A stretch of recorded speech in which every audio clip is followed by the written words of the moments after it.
시간으로 부르심을 감사드립니다. 말씀으로 다시 새롭게 하시고 특별히 레위기를 통해서 주님이 주시고자 하신 교훈의 말씀에 하나님의 거룩하신 같이 저희들도 다 거룩함에 동참할 수 있는 축복된 은혜가 있게 하여 주옵소서. 예수님 이름으로 기도합나이다. 아멘. 오늘 레위기의 부분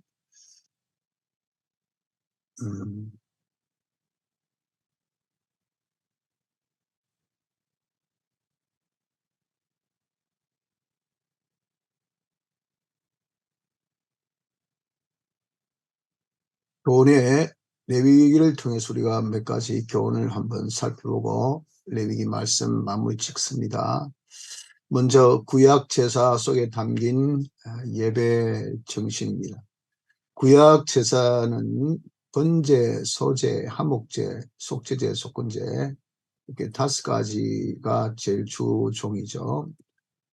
제사의 형태입니다. 우리가 저번에 앞에서 공부했었죠. 이 제사 제도로 제사 종류의 번제, 그리고 소제, 또 화목제, 또 속죄제, 속건제 이 5가지 우리가 봤죠. 이 제사가 지금에 있어서는 신약에는 예배인데 그 구약 속에 담겨 있는 구약 제사 속에 담겨 있는 그런 이 참 의미가 우리가 지금 드린 예배에 있어서 어떠한 자세, 어떠한 정신을 거기서 배울 수 있느냐 하는 거죠. 먼저 번제입니다. 번제는 하나님 앞에 헌신의 제사를 드린 거죠. 그래서 우리가 제 예배를 드릴 때 하나님 앞에 번제의 그런 예배를 드리는 것이 중요합니다. 다시 해서 온전한 희생과 헌신의 자세로서 우리가 하나님 앞에 온전히 신령과 진정을 다한 예배가 될 것을 요한복음 4장에 말씀하지 않았습니까? 그럼 신령이라는 것은, 진정이라는 것은 자기의 모든 것을 다하는 그런 충성, 그 육적인 요소입니다. 그 다음 거기에 신령은 그것을 하나님 보시고 인정하는, 성령이 함께 할 수 있는 인정하는 그런 것이 될 때 그게 신령인 거죠. 그래서 그렇게 우리 예배를 드릴 때는 진짜 헌신의, 희생의 그런 자세가 아니면 될 수가 없죠. 그래서 우리가 하나님 앞에 희생과 헌신의 자세로 드려야 된다는 것을 번제를 통해서 알 수 있고, 또 소제는 하나님 앞에 항상 감사하는 뜻으로 드려졌던 제사가 소제죠. 물론 소제는 독단적으로 드려진 제사는 아니고 번제나 화목제에게 드릴 때 그에 이제 그 소제를 함께 드렸었죠. 이삭이나 또 번철에 꾼 그런 어떤 이런 떡 같은 것을 함께 드렸습니다. 그래서 우리 하나님 예배드릴 때도 감사하는 마음과 또 늘 그 감사의 표현이 충성이죠. 죽도록 충성하는 자세로서 우리가 하나님 앞에 예배를 드려야 됩니다. 하나님께서 우리 베푸신 그 은혜, 특별히 주일은 사활의 대속 은혜를 감사하는 그 감사 예배죠. 그 때문에 우리가 예배 시간 주일날은 다른 것 전혀 생각지 말라 그러잖아요. 오직 우리의 주신 구원의 은혜에 대한 감사와 기쁨, 그리고 찬양, 이것으로만 충만한, 그것으로 인해서 그것으로 즐거워하는 그 날이 주의 날이다. 우리 하나님 앞에 드는 예배 시간에 대해서 우리가 예배 시간에 이런저런 잡다한 생각하고 하는 것, 이거 하나님 기뻐하지 않습니다. 오직 다른 것은 다 그 마귀가 주는 생각이니까 버리고 오직 하나님께서 내게 구원해 주신 이 은혜, 감사하는 마음으로 충만할 수 있는 이런 자세, 이것이 소제입니다. 또 우리 화목제 정신 그대로, 화목제는 하나님과의 교제, 화목이죠. 그러니까 우리가 하나님과의 화목, 이것은 하나님 사랑입니다. 하나님을 사랑하고 이웃을 사랑하는 마음으로, 하나님을 사랑하는 마음으로 우리가 드리는 예배가 화목제의 그런 예배라. 하나님이 나를 구원해 주셔서 나를 사랑하셨으니 내가 사랑받은 사람으로서 하나님을 사랑하는 것이 마땅해서 진짜 우리가 하나님을 정말 기뻐하고 즐거워하고 사랑하는 마음으로 하나님 앞에 예배를 드려야 되겠다 하는 겁니다. 다음에 속죄제는 자신의 죄를 깊이 통회하고 진정 자복하는 겸허한 심령으로 드려야 됩니다. 그래서 죄를 자복하는 것. 그래서 우리가 감사도 있고 역시 모두 있어야 하는 죄를 깊이 통해하는. 그래서 우리 하나님 앞에 은혜 받을 때 믿음, 그리고 회개, 그리고 악을 버리라. 오늘 오후에 표현한 말씀이죠. 처럼 죄를 회개하는 거기에 하나님의 은혜가 있을 수 있습니다. 그래서 그 죄를 깊은 자복하는 심령으로 그렇게 하나님 앞에 예배를 드려야 됩니다. 그다음에 속건제는 특별히 하나님께 드린 예물에 있어서 하나님께 빚진 것, 잘못된 것이거든요. 그런 것에 대해서 저희가 이제는 거기에 대해서 이제 변상하는 거죠. 변상. 그것이 속건제인데 우리 하나님 앞에 예배드릴 때도 항상 빚진 자의 심령으로 그렇게 예배를 드려야 됩니다. 우리가 주의 피에 팔린 바 된 주의 것인데 내 모든 것은 주의 것으로서 우리가 다 드린 바 되어야 되지만 참 그렇게 드리지 못한 빚진 자의 심령으로 드리는 이 제사, 이것이 얼마나 귀한 우리의 예배가 되는지 모릅니다. 자, 이런 번제, 소제, 하목제, 속제제, 속건제 중에서 우리 성원 선생님 우리 성원이는 요 5가지 예배 정신에 있어서 제일 좀 잘 되는 것은 뭐고 제일 못 되는 것은 어떤 것이라고 생각합니까?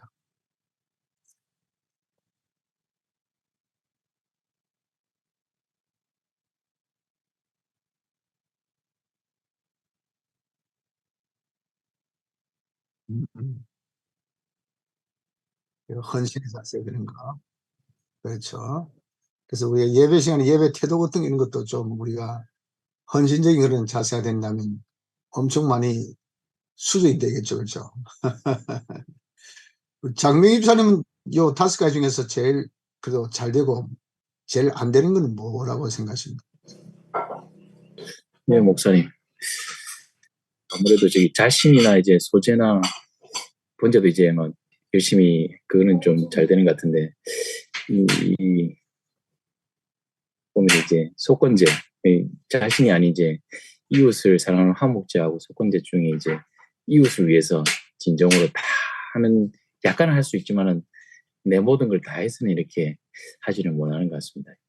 그렇죠. 우리가 진짜 진정 이거 우리가 하나님도 이제 감동을 원하시는데 그 하나님 감동하시고 하나님 정말 사랑해서 뭐 그냥 우리가 말만의 그런 언어유희적인 것이 아니라 진정 사랑하는 마음, 하나님 사랑하기 때문에 이웃을 사랑하는 마음이 되겠죠. 그 마음으로 우리가 하나님 앞에 드리는 참 예배가 된다면 그 얼마나 아름답겠습니까? 그런 것들이 진짜 많이 없는 그게 참 부족하죠.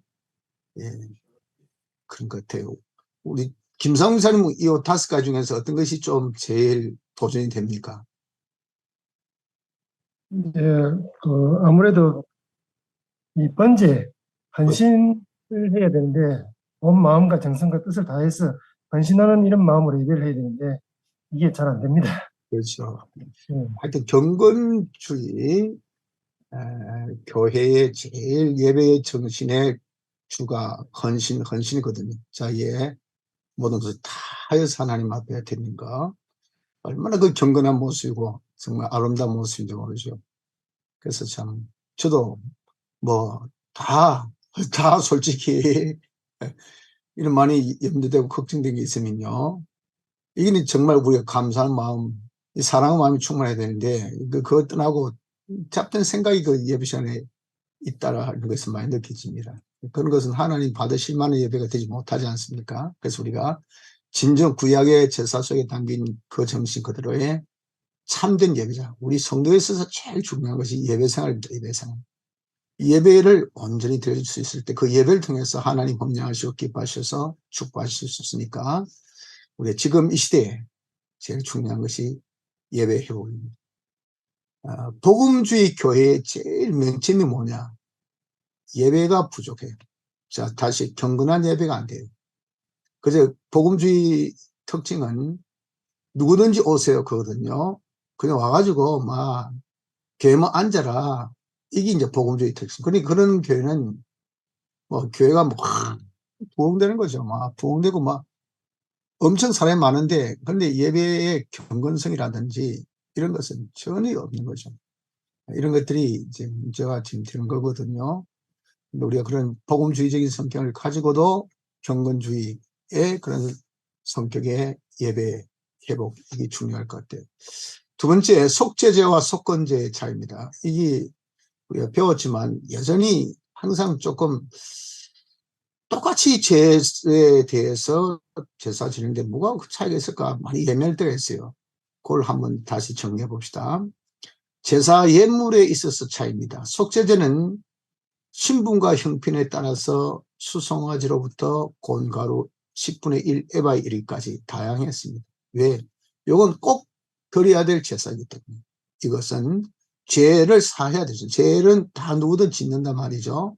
근데 죄를 살 때 아주 고품격의 제물만을 요구한다면 그런 가난한 사람들, 불쌍한 사람들은 죄 속할 방법이 없어요. 그래서 신분이나 형편에 따라서 대제사장, 그 다음에 온 회중은 수송아지죠. 제일 가난한 사람은 진짜 곤가루 10분의 1 에바의 1까지 아주 다양한 예물을 바치겠어요. 속건제는 언제나 흠없는 수양만 드리겠어요. 그 왜냐하면은 하나님의 성물을 손에 끼친다든지 다른 사람의 어떤 물건, 다른 사람의 소유를 손에 끼치는 요것을 우리가 사함받기 위해서 드린 제사가 그것이 속건제입니다. 물론 죄를 지은 것에 대한 죄도 있지만 특별히 이렇게 다른 사람에게 다른 사람이 해를 끼쳤을 때 그것을 보상의 의미로 드린 그 제사거든요. 그래서 이거는 개별적인, 자원적, 자기가 그런 되었을 때 한 거지 그런 것을 안 했을 때는 늘 들 필요가 없는 거죠. 그렇기 때문에 이제 흠없는 수양을 드리고 그리고 침해한 다른 사람에게 손에 끼친 물건의 5분의 1 배상금, 벌가금을 함께 드린 것이 이것이 제사 속죄제와 속건제의 차이점. 두 번째, 범죄의 성격의 차이점을 보시는데 두 제사 모두 대신에 하나님께 대한 범죄 1계명부터 4계명까지죠. 범했을 때 드리는 제사입니다. 그런데 속건제는 속죄제와 달리 거기에 더하여서 대인관계 5계명부터 10계명까지 계명을 범했을 때 그때 벌과 금과 아울러 드리는 제사입니다. 벌과 금은 그에 대해서 자기가 배상해야 될 배상금이죠. 그래서 1계명부터 4계명, 즉 대신 관계에 대한 죄를 지어 거기에다 플러스 대인관계에 다른 사람에게 해를 끼친 것에 대한 제사를 드릴 때 그때가 보상의 그런 제사를 드리는 것이 이것이 속건제입니다. 요것만 기억하면 속죄제와 속건제를 차이를 기억할 수 있겠죠. 세 번째, 희생 제물의 피 처리 문제입니다. 속죄제는 피를 성소의 휘장과 그 휘장 앞에 뿌리죠. 휘장과 그리고 향당 금황료죠. 뿌리에 뿌리고 바르고 그리고 남은 피는 번제단 밑에 쏟아 붓는 것이 이것이 속죄제입니다. 속건제는 피를 번제단 사면에 그냥 뿌리기만 하는 것입니다. 그래서 속죄제가 피를 더 많이 뿌리죠. 속건제는 피를 뿌리는 것은 사면에 번제단 사면에 뿌리기만 하지만 또 중요한 것은 보상이 더 중요한 겁니다. 그래서 이 피 뿌리는 것에서도 역시 이렇게 차이가 있다는 것을 알 수 있습니다. 마지막 속건제와 속죄제와 다른 것은 속건제는 속죄제와 달리 개인적인 성격, 자기가 어떤 보상의 그런 부분을 가졌을 때만 드리는 그런 개인적인 성격을 띤 제사가 속건제입니다. 네, 요거 하면 우리가 제일 혼나기 쉬운 속죄제와 속건제의 차이점을 알 수가 있게 된 것입니다. 다음에 성경에 나타난 거룩, 레위기의 제일 주제어가 거룩이고 그리고 제일 핵심 그런 단어가 거룩이죠. 그래서 이 거룩에 대한 그런 뜻을 우리가 알 필요가 있습니다. 이 거룩이라는 것은 원어적인 뜻은 히브리어로 하나님께 헌신하도록 다른 사람으로부터 분리하다 라는 동사에서 파생된 단어가 거룩입니다. 분리한다는 거. 그래서 여기서 이제 한글로 이 단어를 우리가 해석할 때에 거룩 또는 성별 또 신성이라는 단어로 번역을 했습니다. 이것이 거룩의 원어는 뜻입니다. 구별하다, 분리하다 그런 뜻입니다. 그래서 여기 거룩으로 또 성별로 신성함으로 죄와 분리되면서 아주 신성함이죠. 그래서 분리된 그 자체 성별, 분리하는 것을 거룩 이렇게 번역된 겁니다. 그 신적 속성으로서 이 거룩이라는 것은 이것은 무엇이냐면은 거룩은 하나님의 성품과 인격의 본질인 것입니다. 그래서 하나님의 아주 죄와 완전히 분리된 그는 지극히 존귀한 이것이 뭐냐? 이것이 하나님의 성품, 요 인격, 요 본질이 이 거룩입니다. 거룩. 그래서 거룩, 거룩, 거룩, 전능하신 주님 이렇게 우리 찬송해서 하늘나서 우리가 계속 영원토록 드릴 찬송이 거룩, 거룩, 거룩이죠. 이 거룩은 하나님의 성품 자체, 지극히 존귀한 아주 신성한 그 인격의 본질을 말합니다. 자, 그래서 여기 조금 신학적으로 더 가미한다면 인간 범죄 이전에 거룩은 하나님의 지극히 존귀하신 그것을 두고 거룩이라 그렇게 표현한 거죠. 그래서 그 거룩이 지극히 존귀함 이런 것은 타락 이전의 그때의 거룩을 그렇게 우리가 해석이 되어지고 타락 이후는 거룩은 요 분리하다는 그 단어가 더 힘을 실어서 죄와 분리됨, 즉 하나님께서 죄와 분리된 이것을 나타낸 것을 이것을 거룩이라 한다. 이렇게 두 가지로 이름 따기 우리가 구별해서 생각하고 있으면 거룩에 대해서 바른 우리 깨달음을 가질 수 있습니다. 자, 세 번째 거룩은 그렇기 때문에 하나님의 백성으로서 거룩해야 되죠. 하나님이 거룩하신 적 우리도 거룩해야 된다. 특별히 우리는 하나님의 성전으로서 하나님이 거룩하니 하나님이 거주할 수 있는 우리 성도들도 거룩해야 된다는 겁니다. 자, 신약에서 기독교인은 뭐라고 했냐면 거룩한 자라 그렇게 표현했어요. 사도행전 20장 32절 한번 제가 볼게요. 사도행전 20장 32절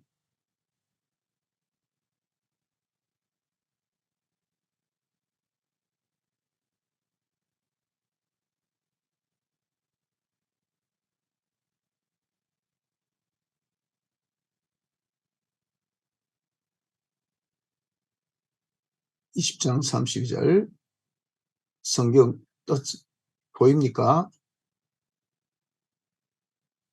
안 보입니까? 제가 다시 한번 할게요.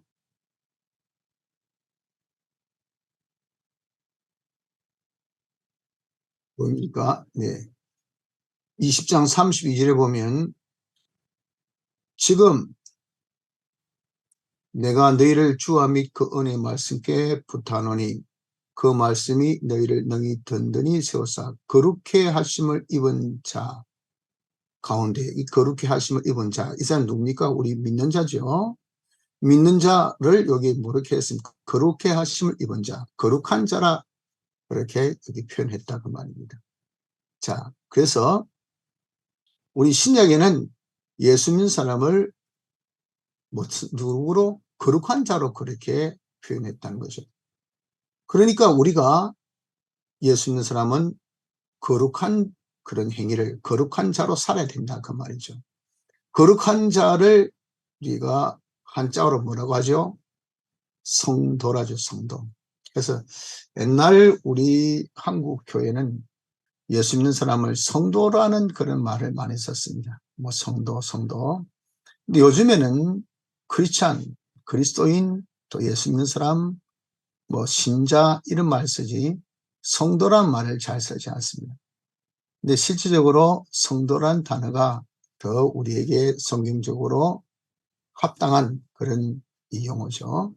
크리스찬, 이건 예수 믿지 아니한 사람이 그때 붙여준 이름이 이것이 크리스찬, 즉 예수쟁이. 그래서 뭐 예수쟁이라는 것은 물론 예수 미치겠니, 예수쟁이, 장인, 예수 믿는 데 있어서 장인 그런 뜻도 되겠지만 그러나 성경적으로 우리 신약에서는 우리 성도를 예수 있는 사람을 성도라 한다는 겁니다. 이 거룩의 목적은 그럼 무엇이냐? 내가 구별해서 살아서 죄와 더불어서 멀어진 이런 구별된 삶, 거룩한 삶의 목적은 그를 통해서 우리가 거룩해지는 것이 하나님같이 온전하고 거룩하고 깨끗한 사람으로서 하나님의 영광을 나타낼 수 있는 자가 되기 때문에 그렇습니다. 그래서 우리는 하나님의 영광을 나타내는 것이 뭡니까? 그것이 우리의 성도의 목적이죠. 그렇기 때문에 우리가 거룩하게 산다는 것은 그 목적에 합당한 그런 삶이 되어질 수가 있는 겁니다. 빌립보서 1장 20절 한번 봅시다. 빌립보서 1장 20절.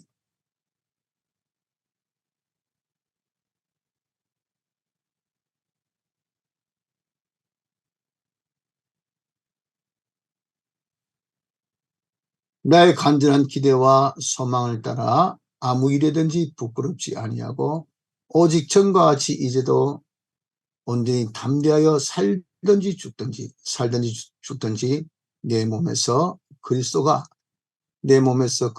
종기되게 하려 하나니, 바로 예수 그리스도가 종기되게 하는 것이 나의 뭡니까? 살든지 죽든지 내가 사는 이유라 그 말입니다. 그리스도가 종기되는 것이 뭐죠? 그것이 그리스도가 거룩함을 나타내는 지극히 존귀한 분인 것을 우리를 통해서 우리 주님이 이렇게 존귀하다 하는 것을 나타내는 것이라 그 말이죠. 이것이 뭡니까? 우리가 거룩의 삶의 목적인 것입니다. 그래서 나의 이렇게 세상과 구별된 그런 거룩한 삶을 통해서 저 사람 보니까 정말 주님이 지극히 존귀하신 분이구나, 신중의 신이시구나 라고 나타낼 수 있는 이 목적으로 우리가 거룩해져야 된다 하는 것을 말씀합니다.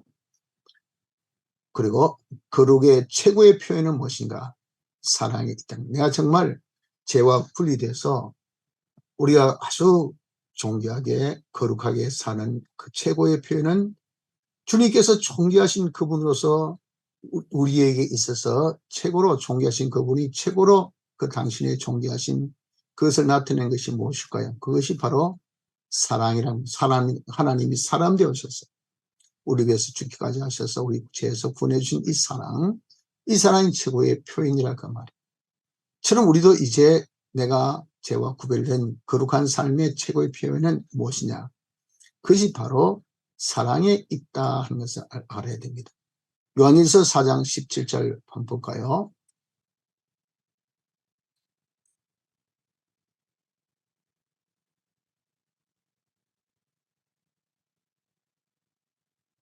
(4장 17절) 이로써 사랑이 우리에게 온전히 이룬 것은 우리로 심판날에 담대함을 가지게 하려 함이니 주의 어떠하신 같이 우리도 세상에서 그러함이라.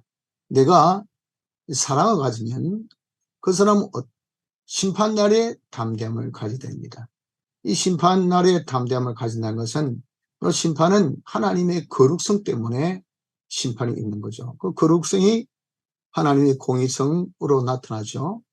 그렇기 때문에 잘못에 대한 판단하신단 말이에요. 그 날에 담대함을 우리가 가진다는 것은 이것은 거룩의 온전을 이뤘기 때문에 담대함을 이룬단 말이에요. 그 거룩의 온전함을 이룬 것은 무엇으로? 사랑이 있으면 거룩의 온전함을 이룬다 그 말이에요. 그래서 심판날에 담대함을 가진다는 겁니다. 그래서 우리가 내 거룩의 제일 온전한 무엇이냐? 제일 내가 이렇게 구별해서 사는 그 아주 정말 깨끗하게 성별되어 사는 그 사람이 제일 그 사람이 나타내는 결과물은 사랑의 사람이 되는 것이라 하는 겁니다. 그걸 여기서 우리 분명히 보여준 것이죠. 그래서 우리가 좀 거룩해지는 것이 무엇입니까? 그것이 바로 성도의 삶입니다. 세상과 구별되어서 깨끗하게 사는 것, 그걸 통해서 하나님이 저렇게 존귀하시구나 하는 것을 우리의 그런 삶을 통해서 구별된 삶을 통해서 보여줘야 될 것이고, 그렇게 우리가 지극히 구별된 우리의 삶이 형제를 다른 사람을 죄에서 건져주고 어렵게 하고 하는 게 하나 되어 그들도 구별되어 살 수 있도록 해주는 사랑에서 이것이 나타난다 하는 것을 우리가 알 수가 있는 겁니다. 자, 여기 민수기를 잠깐 살펴보고 마칩시다. 다음에 민수기입니다. 민수기는 총 36장까지 있죠. 저자는 모세고 시기는 주전 1444년부터 1405년의 정글로 우리 추정합니다. 주제는 불순종에 대한 결과죠. 핵심어는 민수기 방랑입니다. 방랑.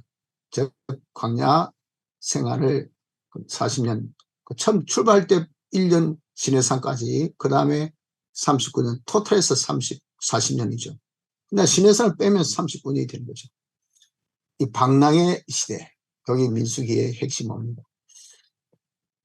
그래서 우리 핵심절 민수기에서 적어도 이런저런 여러분 꼭 기억해야 될 것은 특별히 민수기 6장 24절로 26절 이 말씀이죠. 여호와는 내게 복을 주시고 너를 지키시기를 원하며 여호와는 그 얼굴로 내게 비추사 은혜 베푸시기를 원하며 여호와는 그 얼굴을 내게로 향하여 드사 평강 주시기를 원하노라. 아주 유명한 절수입니다. 제가 신학교 다닐 때 베네딕션, 즉 축도는 지금 우리는 고린도후서 12장 그 내용에 있는 성부와 성자와 성령의 이름 그거지만 그때 이 베네딕션은 미국 우리 제가 하버드 신학교 다닐 때는 여러 베네딕션이 있어요. 축도 중에 그 중에 한 부분 요걸 또 베네딕션을 하도록 그렇게 많이 권면을 받았습니다. 그만큼 이 성구가 굉장히 아주 중요한 성구라는 거죠.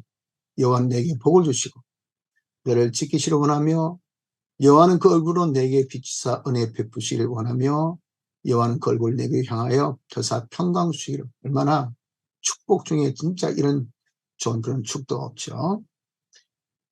14장 9절은 오직 여호와를 거역하지 말라. 또 그 땅 백성을 두려워하지 말라. 그들은 우리의 밥이라. 이런 아주 유명한 성구 기억하시죠. 세상은 우리의 밥, 구원에 이용되는 밥이라. 이 믿음 가진 우리는 세상 미래에 대해서 염려, 근심, 걱정, 두려움이 없겠죠. 세상은 우리의 밥이라. 또 14장 22절로 23절 보면 광야에서 행한 나의 이적을 보고도 이같이 10번이나 나를 시험하고 내 목소리를 청중하지 아니한 그 사람들은 내가 그 조상들에게 맹세한 땅을 결단코 보지 못할 것이요 또 나를 멸시한 사람은 하나라도 그것을 보지 못하리라. 이것이 바로 핵심 주어 방랑에 대한 근거되는 성구가 되죠. 그들이 이렇게 하나님 이적을 보고도 하나님을 믿지 못하고 하나님 의심하고 청정하지 않은 그 까닭에 그들이 다 광야에서 멸망받고 그리고 신세대만 들어가게 되었다는 그 사실에 대한 설명, 그것이 성구에 있습니다. 또 20장 11절 마찬가지. 여호와께서 모세와 아론에게 이르시되 너희가 나를 믿지 아니하고 이스라엘 자손의 주목 중에서 나의 거룩함을 나타내지 아니한 거로 역시 모세와 아론도 가나안에 들어가지 못한 이유에 대해서 말씀하셔. 하나님의 영광을 나타내지 아니한 것. 말로 그 하나님의 거룩성을 이것을 회명한 것이 무리바에서 물사건. 그때 모세가 그냥 하나님께서 말씀하신 대로만 물을 내면 되는데 말을 했다 말을. 그 언급한 것이 그것이 바로 무엇이냐. 그게 이제 하나님의 거룩하심을 자기가 훼손하는 그런 영광을 가르는 그런 일이 되었다고. 이것이 바로 애국 출애굽한 이유, 그렇게 인도한 출중한 지도자 모세가 가나안 땅에 들어가지 못한 이유였다. 자, 이것도 방랑의 그런 일종의 성구에 해당되는 것이죠. 자, 이것이 핵심절입니다. 다음 핵심 장은 요 민수기는 이 개수, 백성대 수를 개수를 한 거죠. 제일 1장의 첫 개수가 있었고 26장에 2차 개수가 있었습니다.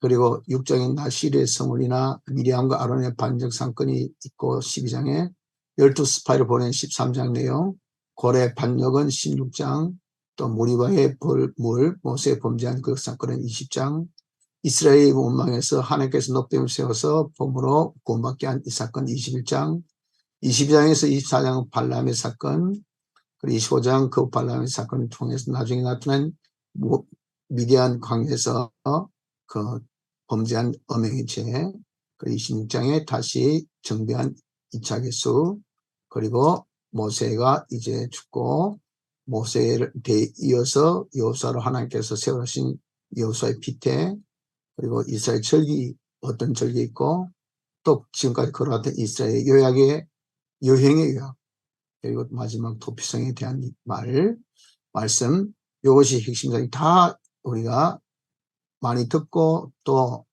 많이 접한 그런 장수들이죠. 적어도 이 정도는 민수기 하면 여기에 16장 코라의 반역이 있다. 그 다음에 원망과 롯뱀 21장, 발람 22장, 24장 이 정도는 우리가 기억하는 것이 아주 도움이 되겠죠. 개요는 그렇습니다. 1장부터 10장까지는 떠날 준비입니다. 이 9세대들이죠. 그 다음에 11장부터 25장까지는 이스라엘이 얼마나 그 폐역한 그 폐역의 사건을 기록하고 26장부터 36장 신세대들 가나안 땅에 들어갈 준비 9세대에 대한 이야기가 10장까지 그들이 그렇게 방황하고 했던 원인들은 그 폐역함이 25장까지 26장부터 마지막 장까지는 이제 신세대들이 새 땅, 새하늘과 새 땅, 새 땅, 가나안 땅에 들어갈 준비의 장이 여기 이렇게 세 파트로 나눌 수가 있습니다. 다음에 이 주요 사건 앞에 말씀드린 것 비슷하고 놔두고 이제 민수기에 대략 썰웨이를 보면 인구조사를 1장, 26장 두 번 하죠. 인구조사한 이유는 뭐냐면 사람 수가 얼마나 되는가. 그래서 거기에 해당되는 세금을 부과하고 또 군인 징집할 때 이 숫자가 도움이 되더란 말이에요. 각 부족별로 그 12지파, 지파별로 이렇게 할 때 그 수에 따라서 비례적으로 징집했다는 요 이유, 요것 때문에 개수를 한 거죠. 그러고 난 다음에 이제 광야 생활 출발할 때 각 부족별로 특별히 유다 족속을 앞에 세웠다는 거죠. 이는 하나님께서 유다를 통해서 인간 메시아를 세우시려 하신 하나님의 그 특별한 선민됨을 나타내고 있죠. 유다 족속을 질 앞에 세우고 부족별로 출발시켰습니다. 그리고 12정탐꾼을 14장 보내서 그들이 가나안에 파송하고 들어와서 두 가지 보고 하나는 긍정적, 하나 부정적. 믿음의 사람 이 여호수아와 갈렙은 긍정적, 그 외의 사람은 부정적. 그래서 백성들이 얼마나 원망 불편하고 참 그들의 그런 하나님 앞에 원망이 하늘에까지 닿았단 말이죠. 그 진노로 하나님께서 이스라엘에 40년 방황 생활을 하게 하는 거죠. 이스라엘이 하나님을 그에 가다가 가나안에 가지 못하고 광야에서 40년을 방황하게 됐다는 겁니다. 결국 그들은 광야에서 되겠습니다. 죽고 말았죠. 그래서 불신앙은 하나님 믿지 못하는 것은 우리의 최대의 적인 것을 알아야 됩니다. 우리가 모든 불안은 어디서 나왔습니까? 불신앙에서. 거기서 우리의 모든 삶에 하나님의 은혜가 떠나는 겁니다. 이 불신앙은 믿는 자의 최대의 적입니다. 그리고 이제 새로운 세대가 이제 가나안 땅에 들어갈 준비가 된 거죠. 그 20세 이상의 사람이 모두 죽고 새로운 세대가 일어나야 되는데 이들은 다시 성승장구하여 모압 지방에 도착하게 되었고 거기서 새로운 재교육이 뒤로아남이 신명기입니다. 재교육받고 가나안 땅에 들어간 그곳이 이제 여호수아가 되는 거죠. 여호수아에 대한 내용이 거기서 나옵니다. 자, 이것이 민수기의 대략적인 그런 내용들입니다. 자, 조금만 우리가 시간 더 냅시다. 그럼 민수기의 질문 우리 한번 할 수 있는 데까지 한번 해봅시다. 민수기는 산에서 산으로 이어지는 역사이기도 합니다. 적절한 것을 한번 찾아 넣어보세요 했는데 어디에 해당될까요? 광야에서의 나날이죠. 방황의 시간들. 그럼 수교는 이제 신세대를 이제 통해서 가나안 땅에 들어가는 그 새 땅으로 들어간 신세대들의 그런 준비, 여기 이제 만물이 과합이 수교관이라고 볼 수 있는 겁니다. 자, 두 번째, 민수기는 방황의 책으로 불리기도 합니다. 이에 대해서 하나님 뭐라고 하십니까? 시편 95편 10절 한번 봅시다. 시편 95편 10절.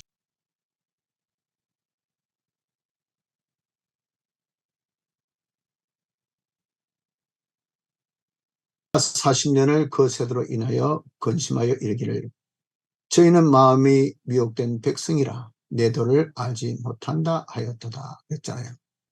그러면 장명 주사님 이 39년 40년의 방황의 세대에 대해서 그런 난을 대해서 하나님의 반응은 무엇이라고 이야기했습니까? 힘의 세대였다 그 말이죠. 그래서 예. 40년 동안 그들이 방황하는 모습을 보고 하나님은 참 불신의 그런 결과로 이렇게 방황하는 것을 보며 참 근심을 하였다는 거죠. 그래서 방황의 체계로 불리긴 하는데 이에 대한 하나님은 뭐라고? 근심하였다. 그들 이렇게 정말 천국에 가는 이런 광야 생활에 있어서 불신으로 우리가 이렇게 방황하는 거, 하나님 은혜 충만으로 날마다 장성하고 목표를 딱 두고 말이죠. 그냥 우리가 전진하고 하나님의 뜻을 이루드리고 일을 성취해서 하나님 영광 돌리고 이러면 우리의 삶이 얼마나 체계적이고 성장적이고 재밌겠습니까? 하루하루가 우리가 정말 새롭고 기회고 성취 아니겠습니까? 그런데 뭐 매일이 방황하듯이 아무 성장이 없어요. 발전이 없어요. 변화가 없습니다. 내 다람쥐 쳇바퀴 돌듯이 그렇게 막 불만, 불평, 원망으로 막 방황하는 이런 우리의 모습을 보고 계시는 하나님의 심정은 그때와 같이 참 근심하고 가요. 진짜 큰일 났다. 주의 재림은 가깝고 우리의 간 날은 가까운데 저렇게 인생을 헛성생활하고 오고 있으니 얼마나 따뜻하시겠어요. 우리 이렇게 문수기의 사람들 같이 그 시대에 그런 광야에 헤매는 이런 유리비하는 자같이 방황하는 그런 무리가 되어서는 안 될 줄 압니다. 그렇죠? 정말 우리가 가나안 하늘나라를 향해서 딱 하나님께서 출발시킨 그대로 질서 있게 조직적으로 전진 앞으로 그런 기둥, 불기둥의 인도만 따라와서 촥촥촥촥 전진하는 거예요. 아무리 어려움이 있어도 하나님 함께 하시고 하나님께 지켜주시고 하나님께서 다 이루어주시고 믿고 전진할 때 주님이 얼마나 기뻐하시겠습니까? 이런 사람이 우리가 돼야 되겠죠. 하나님께서 이스라엘 백성들에게 주신 보장은 10장 9절인데 자 한번 봅시다. 9절.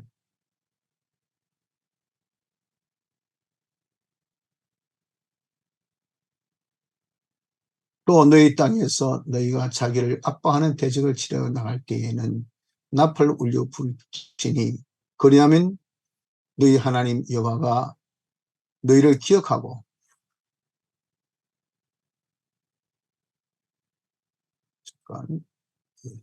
너희를 기억하고 너희 대적에게서 구원하리라 그랬잖아요. 하나님께서 약속하신 바입니다. 약속하신 바 너희를 기억하고 너희 대적에서 구원하리라. 자, 우리도 이런 광야 생활을 함에 있어서 지금 백성에게 주신 보장, 우리에게 이 광야 생활하는 우리에게 있어서 주신 보장 뭘까요? 우리를 기억하여 우리가 어디까지? 가나안까지 천국 이르도록 하나님께서 인도하고 계시고 가서 하나님의 이 나라 건설을 우리가 이바지하고 하늘나라는 하나님의 일을 해야 되지 않습니까? 그 일이 이루어지기까지 하나님께서 우리를 어떻게 구원하신다. 하나님께서 우리를 책임지고 구원해 주신다. 세상이 아무리 어렵고 힘들고 고달프고 그래도 하나님이 항상 그 당신의 이 구원의 이 사역, 우리에 향하신 당신의 뜻을 다 기억하셔서 구원해 주신 것을 믿어야 돼. 그래서 절대 어렵고 힘들다 해서 낙심하고 좌절하고 우리가 정말 낭망이 빠진 사람이 되어서 안 돼. 기독교인의 제일 적이 낙심, 낭망입니다. 낙심, 낭망, 좌절하는 거. 그 생활 우리가 빠지지 않도록 그렇게 하는 것이 중요합니다. 두 번의 인구조사가 있었는데 각각 몇 장이 옵니까? 1장, 26장이라 그렇게 말했죠. 자, 이 각각 1장, 26장에 있어서 이것이 인구조사는 백성의 숫자를 아는 것 외에 무엇에 필요했을까 했는데 무엇의 필요를 아까 제가 몇 번 이야기 드렸죠. 무엇의 필요가 있을까요? 이것이 세금, 그래 병력. 여기 이제 그냥 대체 몇 명이냐 하는 것도 아는 것도 중요하지만 그보다 좀 더 자세히 나라가 이제 됨에 있어서 이 세금 필요하거든요. 그게 각 부족에 얼마나 또 전쟁이 나갈 때 20세 이상 되는 건창적이 얼마나 그런 것을 필요해서 그렇게 했다 하는 것을 알 수가 있죠. 요거는 조금 우리가 좀 조사를 하고 해야 될 부분이 요는 우리가 좀 놔둡시다. 신해산, 호로산, 너보산, 기간 사건 요거는 제가 다음 주에 말씀드리겠습니다. 6번째, 각 인물과 해당되는 상을 연결해 봅시다. 모세는 누구겠죠? 정배우사님 여기 모세, 아론, 미리암, 여호수아와 갈렙 이제 성경 어디면 상세되는데 용감한 정탐꾼 모세 누이의 동생 대제사장 모세 형 위대한 지도자 중에서 모세는 어디에 해당될까요? 정배우사님. 그러면 성은이 아론은 어디시 중요하겠죠. 그래서 시간이 많이 갔으니까 우리가 여기까지 하고 다음 주에 남은 거 우리가 조금 보면서 민수기의 좀 교훈에 대한 말씀으로 정리 끝내도록 합시다.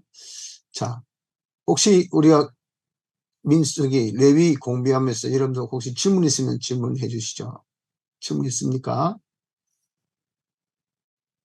간단한 그런 썰도이지만 이걸 통해서 우리가 성경 전반적인 내용을 우리 조금 묻고 또 우리가 성경에 대해서 오픈 아이스 눈을 조금 탁 띄어서 좀 성경을 우리가 열심히 보고 또 성경 묵상하면서 우리의 구원은 말씀으로 성경 말씀으로 이루어진 겁니다. 그래서 말씀을 우리가 굳게 좀 가까이 할 수 있는 그런 기회를 삼았으면 좋겠습니다.